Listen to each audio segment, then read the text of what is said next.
Let's talk about KARTAVYA, directed by Pulkit. The film kicks off with our hero, played by Saif Ali Khan, an inspector celebrating his 40th birthday. On that very day, he is assigned a protection duty to a senior journalist. However, things go south quickly when two unidentified individuals gun down the journalist right under his watch. KARTAVYA's strongest takeaway is its portrayal of godmen, the Samyars, and the Babas.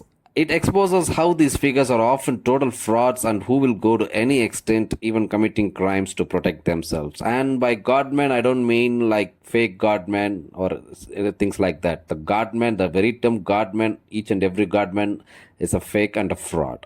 It highlights the absolute foolishness of people risking their lives or worse, sacrificing the children and families at the altar of these cult leaders. KARTAVYA provides a stark look at the social landscape of Himachal Pradesh, which feels significantly backward in certain depictions. A key scene involves a Gram Sabha meeting where a collective decision is made to commit a murder just to protect the honor of a caste. This kind of honor killing being justified by an entire village is shocking. In southern Indian movies, usually we rarely see such a public council openly endorsing such violence. Though it's not completely obsolete here, it still happens, but openly endorsing such violence is a very rare phenomena. The film highlights how much progress is still needed to move away from the Stone Age mindsets of Himachal Pradesh and mainly in North India. Now, as a thriller, KARTAVYA offers nothing fundamentally new, which is a huge downside. If you're a hardcore fan of investigation dramas and thrillers, you'll find that every scene feels like something you've seen before, like a deja vu. There isn't a single fresh moment in the script. However, on the flip side, the pacing is pretty decent. It doesn't bore you. No distractions as well. There are no annoying subplots involving a heroine or unnecessary songs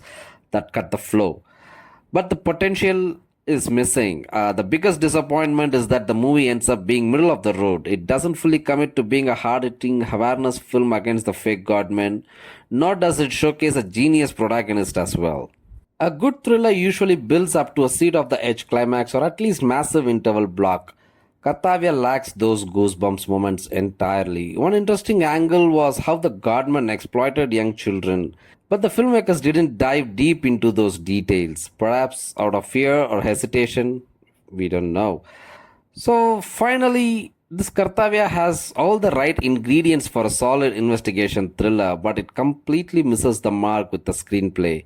While it isn't boring while you watch it, but still you're left wondering, why did I have to watch this once the credits roll? The suspense doesn't land because most of it is predictable and open to audiences guess way too early. Despite having a story that could have been powerful, the execution is very, very average. By the execution, I mean the screenplay. If you've seen few good thrillers in your life,